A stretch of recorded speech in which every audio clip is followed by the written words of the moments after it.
Kia ora, g'day, welcome back.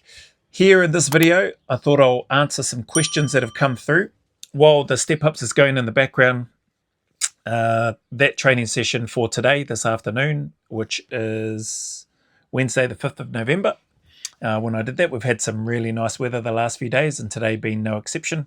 It was just 1,000 Step Ups. Bare feet, yes, and the pack is around about 28 kilos, thereabouts, 27, 28 kilos. Whatever that is in pounds, I don't know, 50 something pounds, 55, close to 60 pounds, whatever. So anyway, first question, haven't seen a training video in a while. How's your training going? Yeah, training's going good. It's nothing to write home about. I do talk a bit about the training and at the end of the video that you're watching there with the step ups, which is just very boring and repetitive. If anything, it's been consistent. It's been 2 sessions a day for the most part, with little bits and pieces in between during the day. What I mean by that is going out and maybe doing a few pull-ups and a few dips and some squats and some knee rehab stuff, using a bit of a makeshift, what do you call it? They use it, the stretchy band material. It's thick. It's usually thicker than this sort of stuff. This isn't, I don't know what you call these things, but I've got a few of these lying around. It's quite long.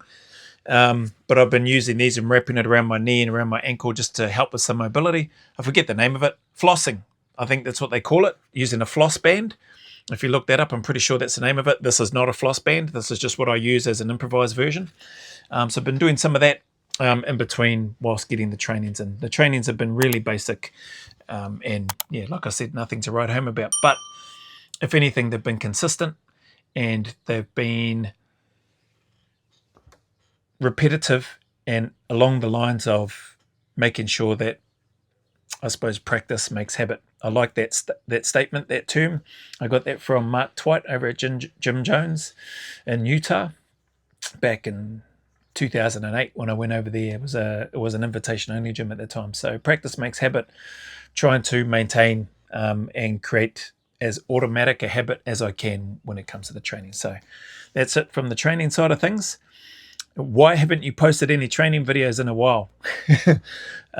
Basically because I've been focusing on the main parts of the channel, which has been the reactions, and then also working on the other parts of what I hope to be able to do from a future content creation, uploading perspective. So yeah, we'll see how that goes. So that's where I've been putting my time and energy into, focusing on doing those things rather than filming all of my training sessions that I do each day. Do you ever feel like not training some days? The answer is yes. But I'll be honest, for me, the vast majority of time, like 95+% of the time, I look forward to training. I enjoy it.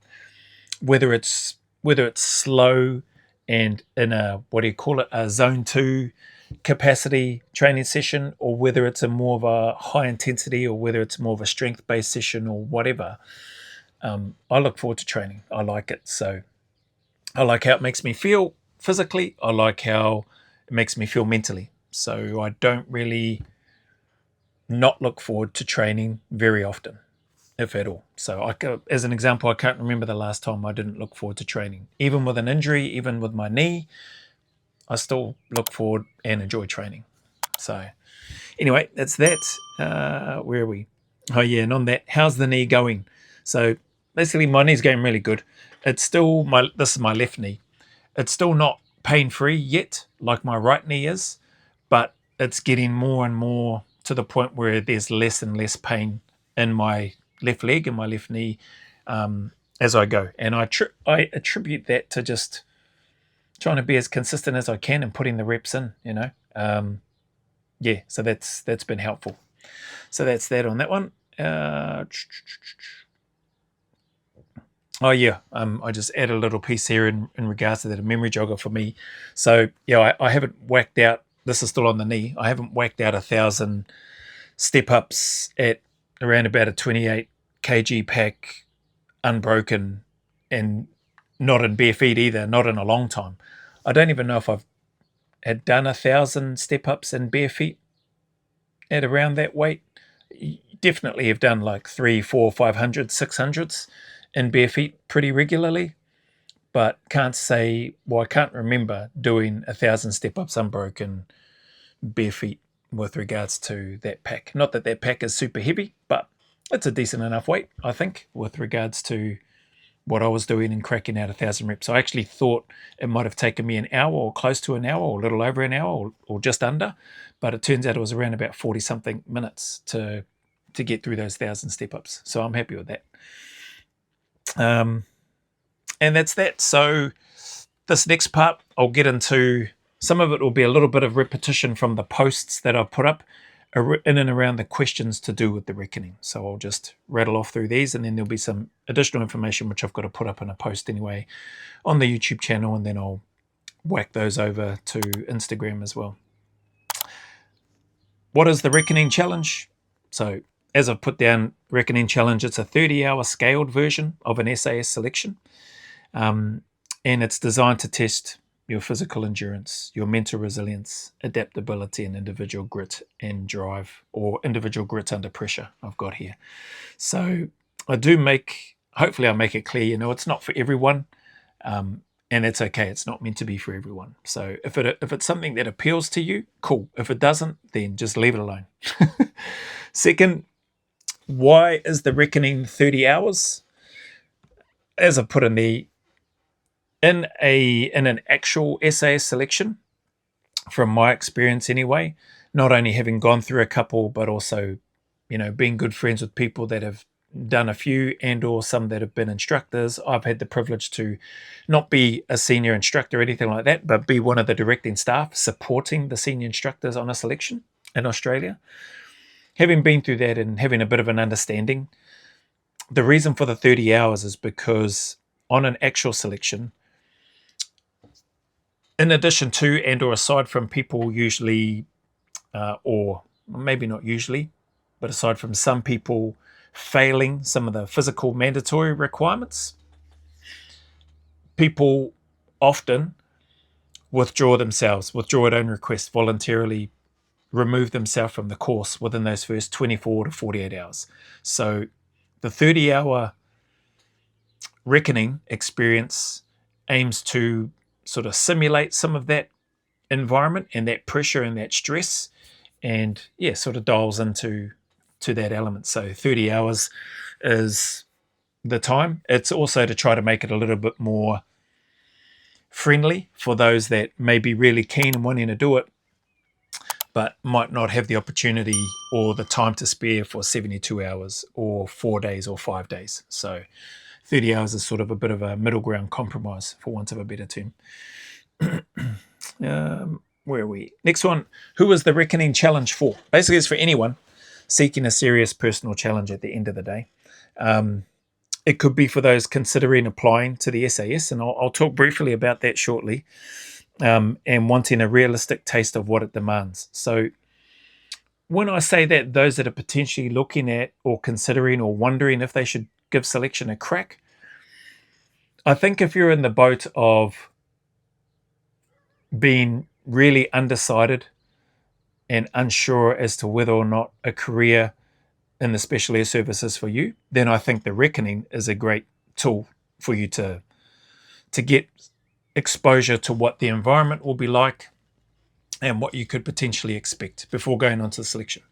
For those that are adamant that they want to go and serve in the unit, that they're not just going on selection to, I'll just give it a crack, or my mate said I should give it a crack because, or the PTIs or people in my unit said I should give it a crack because I have a good 2.4 and I'm pretty, I'm first when it comes to all the PT. Those sort of people, I think the reckoning is probably a good option for you. But for those that are adamant that they want to go there, that they want to serve, that they're prepared to go on selection as many times as it takes in order to break through and get there, to be accepted for further training, and then to hopefully go on and be badged, complete that training and be badged, then you don't need to do the reckoning. That's just my opinion anyway. Take it for what it's worth. But that's who it's for. And I've just got in there, the experience will either confirm or deny, your readiness, and or it'll ignite your drive to want to push further, or it'll cause you to go, actually, nah, it's not for me. I'm fine where I am. Next one, is the reckoning designed to break people? No, it's designed to pretty much maybe expose or reveal who you are, and in particular, who you are and what you're like when things get really hard and when you feel like quitting. That's more or less what it's intended to do, as well as giving you an insight into what a selection would be like for those that, as I mentioned earlier, that might be preparing for selection.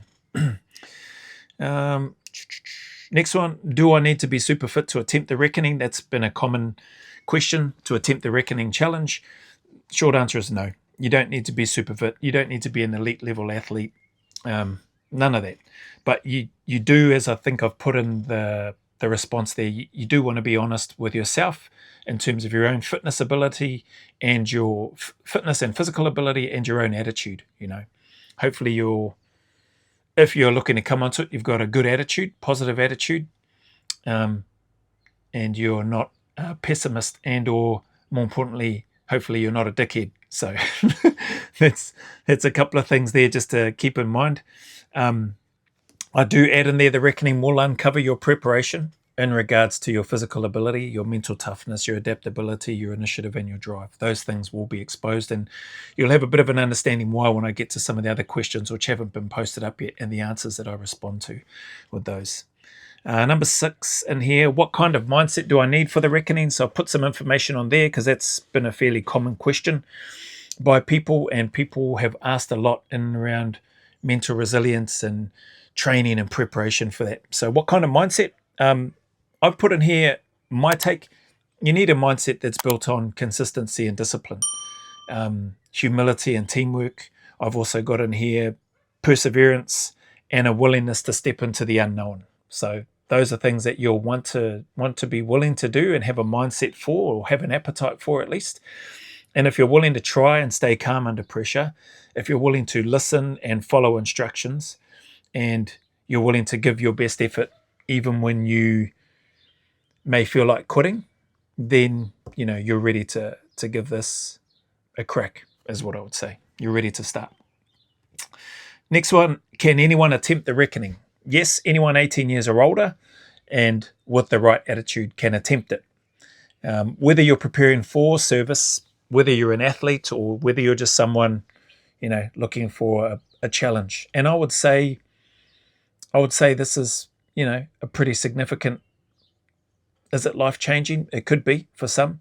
It's a significant challenge anyway. So anybody, if you're in that category, 18 years and older, and you're looking for those things, or you come from that sort of background or whatever, not from having already served in the special forces, but come from that background of sports, high-level sports, etc., and you're wanting to test yourself, then this could be a good option. Where are we? Yeah, the reckoning is open to anyone willing to face themselves head on, is what I added in there. So that's that part. The next question, how much does the reckoning cost? $1,850 per person. May sound steep, I don't know. People that have been on it and staff that helped out on the first one, they all have mentioned that they feel that that's still a bargain and too cheap, but that's the cost of where it is now. Where it was before then, $400, and then I bumped it up to $600.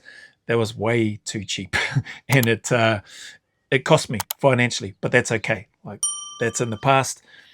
If the next one runs, at least I know this won't cost me, but it won't be anything to retire on either. So there is a lot of stuff happening behind the scenes and a lot of other things attached to the reckoning for not only during but also post the challenge itself as well, for the participants, and in particular for those who are successful in completing and passing the reckoning. So I'll talk about that a bit later on, this is going to lead into that. So this next one here, do you get anything for participating or attempting the reckoning? So it's down as question 9, and I've got 9A. So if you mean, do you get anything for participating / attempting but not completing it successfully? The answer is yes.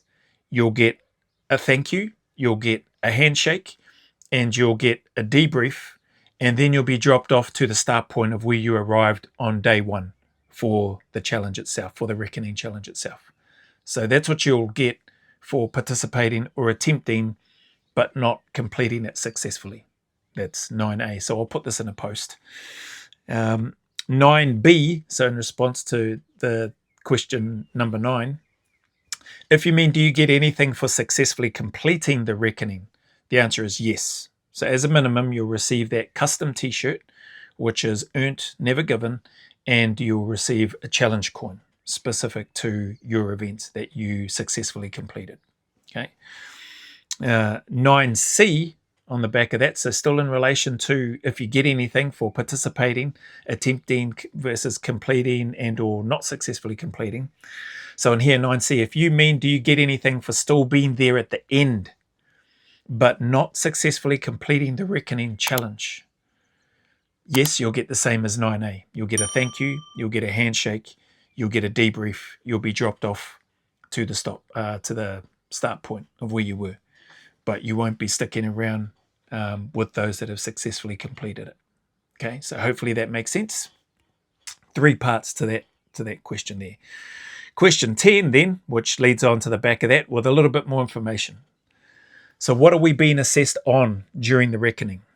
So in addition to the mandatory physical requirements that you must pass, and I'll put those up, and I'll probably put those up in separate posts. So with the run, with the push-ups, with the sit-ups, with the pull-ups, with the swim test, with the pack march, with the we'll call it the webbing run, or the 5 kg, 7 kilometer run. Those aspects and elements, there's requirements for you to successfully complete all of those within the time frames, the required repetitions, etc. So I'll put up some separate posts. So on here, what are you being assessed on? In addition to those mandatory requirements, physical requirements, you're being assessed on the following. And I'm going to read through these in no particular order.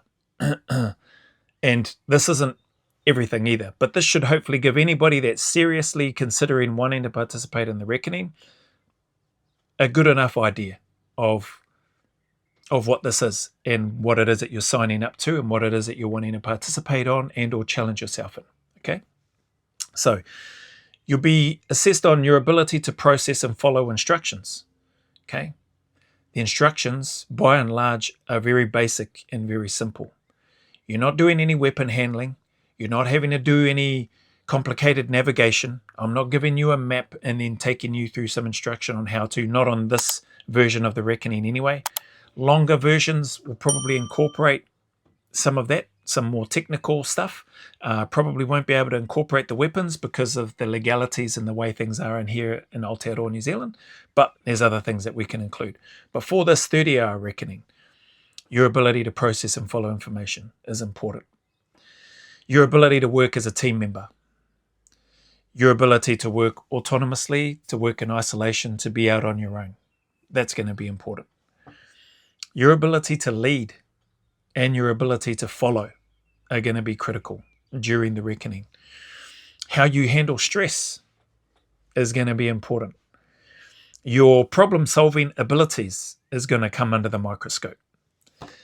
Your ability to adapt to stressful and or uncertain situations and scenarios. You're going to be assessed on that. Your attitude. Overall, I already mentioned earlier, if you've got a positive can-do attitude, hopefully you're not a pessimist, and ultimately don't be a dickhead. If you're a pessimist or a dickhead, don't bother showing up. How you communicate, not only to the directing staff, but also with your peers and just in general. And your integrity. There's a few other things as well in regards to what the reckoning is assessing each participant candidate for. And those things will all come out in the wash and the debrief at the end for those that are there at the end. So in addition to that, what I've added here, which I'll add in the post, and I'll just read it as it is here. If you think that simply just hanging in there and being there at the end is all you need to do to be successful in completing the reckoning, you're going to find out that that's not the case. If you haven't listened to what I've just mentioned now about what you're getting assessed on, and if that's not resonating up here in terms of there's more to this than just being a zombie at the end of it, and dragging yourself through, you're going to be disappointed, and you're going to find out and be deemed as a candidate that has completed the reckoning but unsuccessful. That's what will happen. So hopefully you can take that on board for anybody that's watching this video or listening to this as I respond to these questions and give you a bit of insight. The last part that I'll mention in here, people have asked for a scaled version of an SAS style selection experience. So the reckoning, all that sort of stuff. I've done some videos and stuff about it earlier. And I'm, for want of a better term, spamming the YouTube and IG airwaves with regards to posts with questions and then putting the answers in there. So people have asked for this. Okay. So on the back of that, I've gone, yeah, I can create that. I can provide that. I can do that. So here it is. Here's part of that. So if that's what you're asking for, then this is what you're getting. It's not about who can follow aimlessly and or be a zombie at the end or throughout the reckoning experience. So I touched on that and mentioned the zombie piece earlier. You're being watched. You're being assessed. You are being tested based on the activities being conducted. And even when there's no activities being conducted, when you are maybe, let's say, resting for a time, you're still being assessed. You're still being observed. There's still notes being taken. So that's the environment of what selection is like. And on my experience anyway, and from what I've seen, and it can be daunting. It can be confronting. It can be stressful. It can be exciting, and it can be awesome as well. I'll speak to that. And there's a number of people that have spoken about how much they loved and enjoyed selection. Yeah, there's physical elements of it that are very, very hard, but overall everything about it, it's extremely well run, professionally well run. It's hard. It's meant to be hard, and you come out the other end either having a better understanding of who you are or who you thought you were, and what you're capable of, and or what you thought you were capable of or not capable of. So yeah, that's all the questions in regards to this. That is about 23 minutes, so that's plenty of time for this. For anybody that's still watching me just step up and down, boring and repetitively, and there's a wrap up at the end of the video, so I won't worry about adding anything more in here. Appreciate you and your time. If you stuck around this long, for those that have been asking questions, again, I don't know if the reckoning is going to take place on the 24th of January 2026. If we don't have the minimum numbers come the 1st of December, and if I haven't received the payment by the 1st of December 2025 this year, then it will be a no. Because I've mentioned earlier in another video, I can't remember how long ago, but in and around, the reason for that is so that I can start making the bookings, making the payments, which I need to with regard to the deposits, booking the vehicles, all that sort of stuff, getting it squared away before the 24th of January rolls around. Because middle to end of December, people are going to be on holidays, businesses are going to be shut down, then they're probably going to be still shut down into early January. And, some people are usually still on leave right through into February. So if I don't get that time to be able to do the reckoning justice for those that might choose to participate or might want to participate, then it's just, it's not going to happen. So, and I don't want to be running around with my head's chopped off as well, like a headless chook, trying to get everything, scrambling to try to get everything squared away. So anyway, that's that. If you stuck around this long, thank you very much for your time and support as always. I do appreciate it. And with that being said, regardless of any challenges, difficulties, trials that you or somebody you know may be going through, the message is the same. Keep turning up, keep staying in the fight, put one foot in front of the other and take one day at a time. Be persistent, refuse to lose, and just keep pushing forward. I promise you, if you want things to get better, things can do and they will get better. May not happen in your time schedule or when we want them to happen exactly, but they will happen. So just stick at it. The sun will shine again. There are better days ahead, and those better days are always closer than you and I think, and there is a light at the end of that tunnel. So stick at it. As always, go always a little further. Remember, who dares wins and who cares wins. And until the next video, there's a big mana wave coming from me to you, filled with my aroha, respect, appreciation, and gratitude for you Oh,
Alright, that's it. Just 1,000 step-ups. I don't know how long they took on here on the Insta 360, so I didn't see the time. Maybe an hour, a little over an hour, maybe a bit under an hour. Yeah, just planned on moving as well as I could. Haven't posted up any training videos for ages. But just so people know, the training's been nothing spectacular. It's been boring. It's been mostly knee rehab. It's been backwards walking. It's been forwards walking on the treadmill because the treadmill's still pakaru. It's been step ups. It's been some basic upper body movements. It's been a lot of lat pull downs and pull ups and dips, push ups. Actually, not a lot of push ups, but more dips than push ups. And some kettlebell stuff. So nothing to write home about. It's just been about being consistent and disciplined with it, and making sure that I get a couple of training sessions in a day.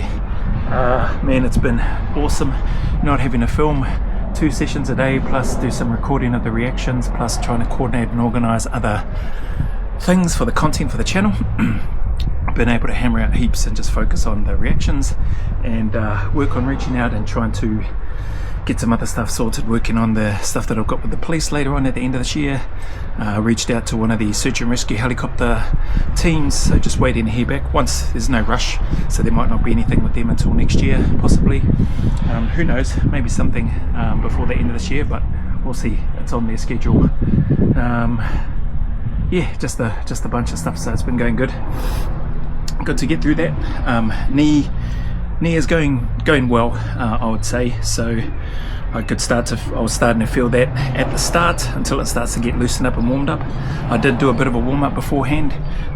Used a bit of an improvised floss band to wrap around and do some mobility and stuff with my leg and calves and ankles and that sort of thing, and my knees, to get some blood flow through there before putting the pack on and then getting into 1,000 step-ups. So a little bit over 1,000.